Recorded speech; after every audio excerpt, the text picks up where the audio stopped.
Hi guys, I'm Andy. Welcome back to Scottish Team Productions and a video I never really thought I'd make.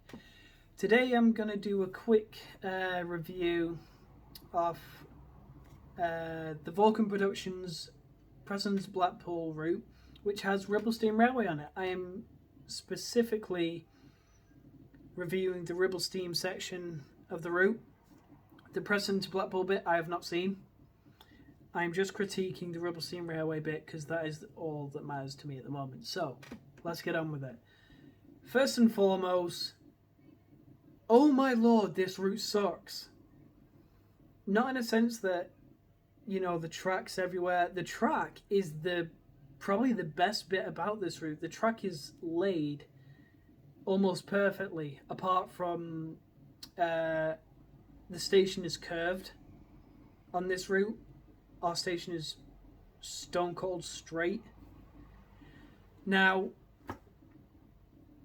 when the video started, it showed Class 14, the USA tank, and an Andrew Barclay.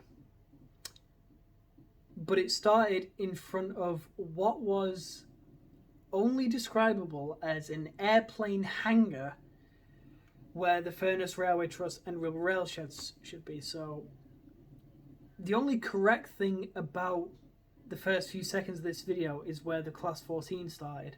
Class 14 always comes out the Ribble Rail Shed.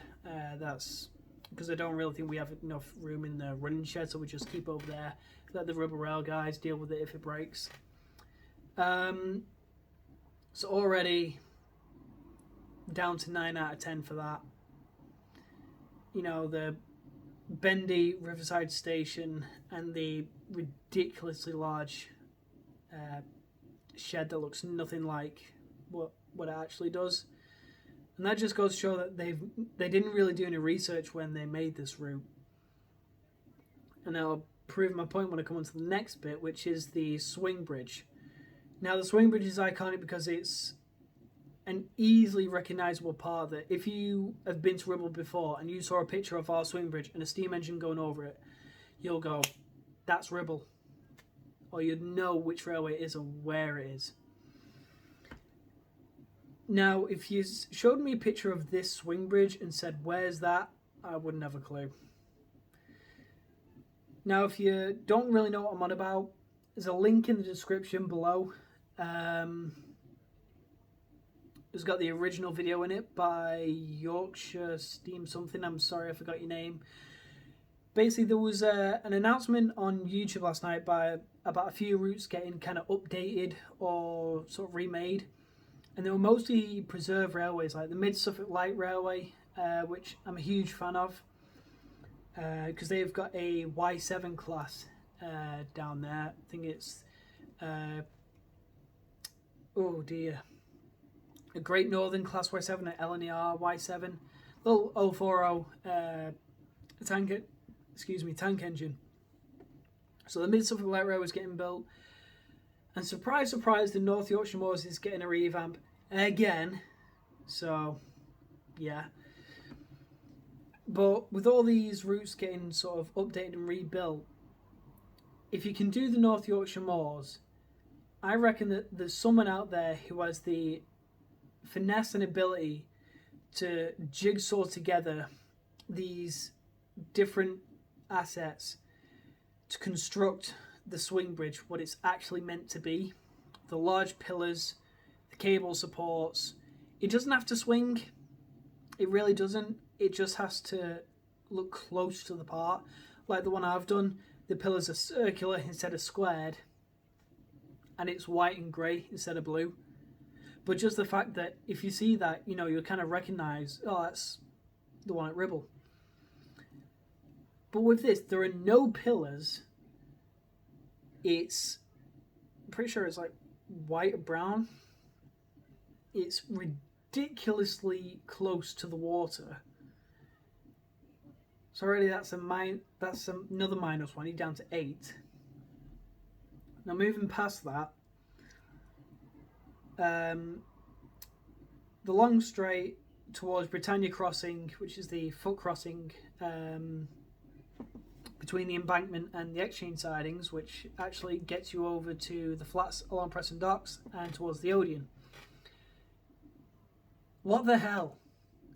That looks nothing like, you know, the embankment of the actual railway. Find any ride-along video of Ribble Steam or any Steam Gala video, you will know that the embankment is actually higher than the track. The embankment's up here and the track's down there, and the footpath is actually down here.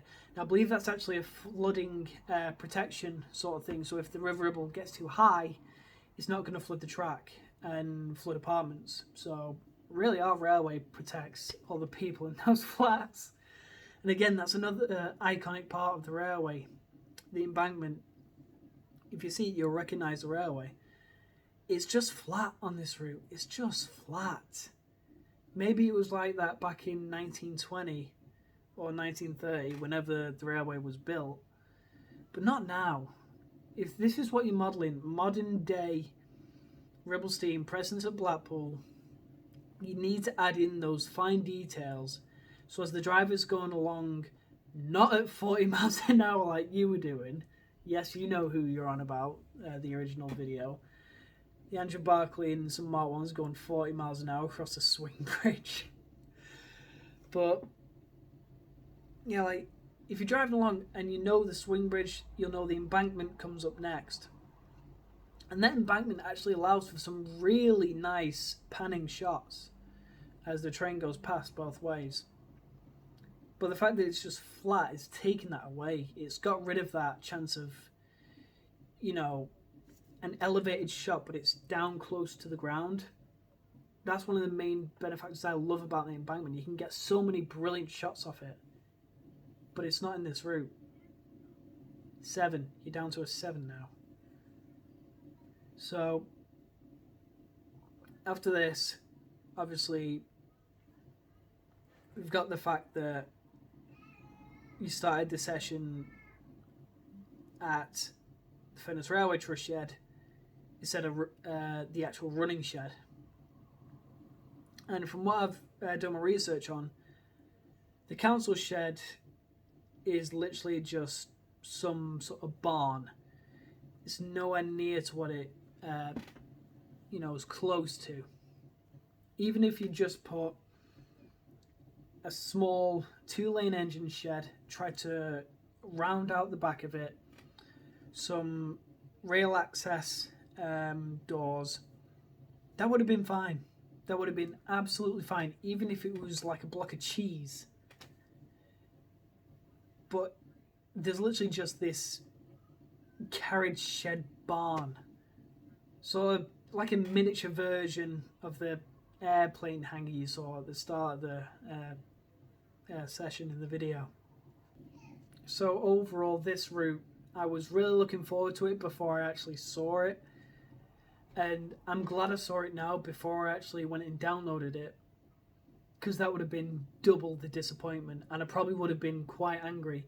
Because on the Vulcan Productions website, there is hardly any photos of the Preston Dock section. There's plenty on the Preston to Blackpool bit. There's hardly anything on the Preston Docks, which is one of the more iconic bits of what Preston is with its railway history.